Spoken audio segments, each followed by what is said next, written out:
Dobrodošli u naš video o strah i pohlepa kao pogonsko gorivo tržišta. Tržište se ne kreće na osnovu logike, analiza i racionalnih procjena, kako se često želi vjerovati. Ono se prije svega kreće na osnovu emocija. Dvije dominantne sile koje pokreću gotovo svaki veći pomak su strah i pohlepa. Sve ostalo su nijanse između ta dva pola. Kada pohlepa preuzme kontrolu, cijene rastu brže nego što ima smisla. Kada strah zavlada, cijene padaju brže nego što ima realnog razloga. Tržište se ne ponaša razumno, nego ljudski. Pohlepa rijetko počinje kao otvorena pohlepa.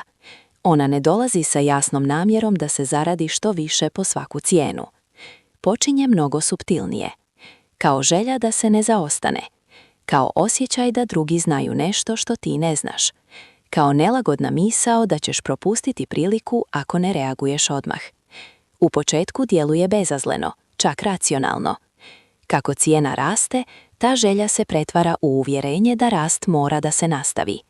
Razum tada ne traži odgovore, nego opravdanja. U toj fazi svaka nova informacija se tumači selektivno. Pozitivne vijesti se uveličavaju, negativne se ignorišu ili relativizuju. Ljudi ne pitaju više da li je cijena opravdana, nego koliko još može da poraste.